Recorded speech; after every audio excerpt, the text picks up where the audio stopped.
Halo teman-teman, kembali lagi bersama saya Dewa, saya seorang psikolog. Saya juga dosen di salah satu universitas yang ada di Bali. Sesi ini khusus untuk mahasiswa yang akan melamar program pertukaran pelajar ke luar negeri.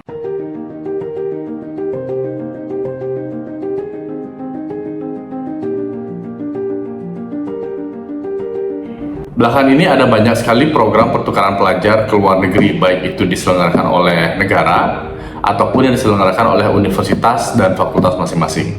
Untuk bisa lolos ikut program ini, tentunya ada proses administrasi, seleksinya, dan juga akan dilanjutkan oleh wawancara. Dan inilah beberapa hal yang harus diperhatikan adik-adik semua pada saat mengikuti interview pertukaran pelajar ke luar negeri. Yang pertama yang harus diperhatikan adalah apa yang mendasari adik-adik untuk ingin ikut program pertukaran pelajar ke luar negeri. Motivasi atau dasar ini harus jelas ya adik-adik. Tentunya dalam diri adik-adik yang masih remaja pada saat ada program pertukaran pelajar ke luar negeri, selain untuk menimba ilmu pengetahuan secara akademik, pastinya adik-adik ingin untuk eksplor daerah ya, eksplor wilayah yang ada di luar negeri. Hal itu sah saja, namun adik-adik harus memperhatikan bahwa yang harus ditonjolkan pada saat interview adalah motivasi adik-adik dalam bagian akademik. Jangan sampai adik-adik menonjolkan bahwa keinginan adik-adik untuk ikut program pertukaran pelajar ke luar negeri adalah hanya untuk eksplor negara. Oleh karena itu, adik-adik harus mempelajari program pertukaran pelajar ini dengan baik sebelum melakukan wawancara.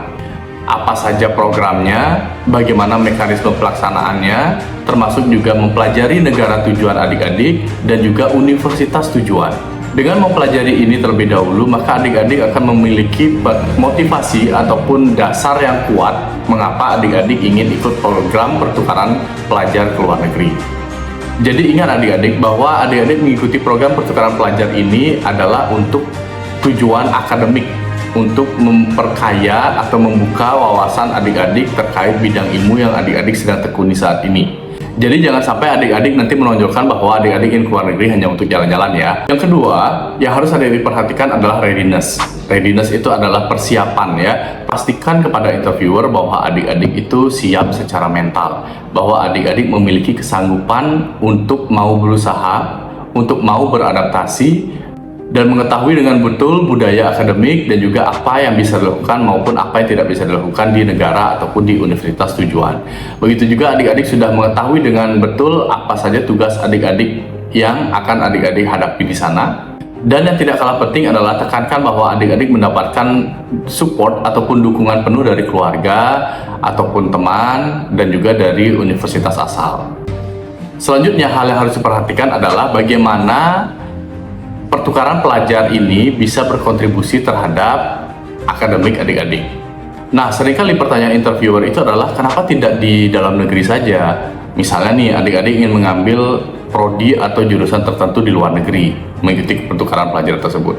Maka bisa jadi interviewer akan bertanya, loh, jurusan atau prodi ini kan ada di dalam negeri, kenapa sih tidak di dalam negeri saja? Lalu apa istimewanya? Kenapa adik-adik harus ke luar negeri? Nah, pertanyaan semacam ini harus adik-adik siapkan dengan betul, dengan cara melakukan riset dulu.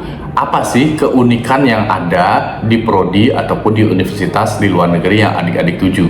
Apa keunikannya di sana yang mungkin tidak bisa adik-adik dapatkan di dalam negeri? Sehingga keunikan tersebut akan berkontribusi terhadap perkembangan diri adik-adik.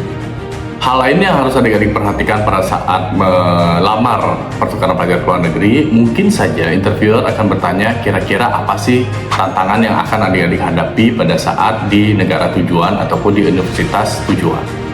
Untuk menjawab pertanyaan ini, adik-adik bisa mengambil dari sudut pandang adaptasi diri terhadap lingkungan negara maupun lingkungan dari universitas tujuan adik-adik. Jadi adik-adik bisa mengatakan bahwa karena adanya perbedaan budaya, maka salah satu tantangannya adalah bagaimana beradaptasi terhadap budaya baru. Lalu adik-adik bisa menambahkan, namun itu tidak menjadi masalah bagi saya akan berusaha untuk beradaptasi, dan di sisi lain saya adalah orang yang supel dalam bergaul dan saya memiliki keingintahuan yang tinggi terhadap budaya-budaya baru, di mana budaya-budaya baru yang baik untuk perkembangan diri saya dan orang sekitar saya akan saya adopsi untuk saya implementasikan pada saat saya nanti balik dari pertukaran pelajar. Selain itu, adik-adik juga bisa menjawab dengan menggunakan bagaimana kelebihan yang adik-adik miliki. Apa strength points yang adik-adik miliki yang akan bisa untuk menghadapi tantangan-tantangan yang mungkin akan terjadi di negara tujuan ataupun di universitas tujuan.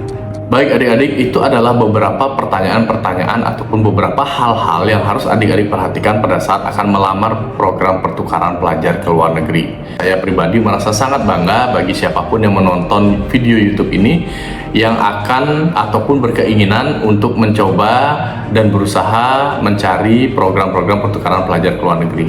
Karena dengan program ini maka akan membuka pemikiran adik-adik, akan membuka pengetahuan baru, dan membawa adik-adik menjadi masyarakat global atau global citizen. Apabila adik-adik menyukai channel YouTube ini, maka klik subscribe. Baik adik-adik, sekian untuk sesi ini.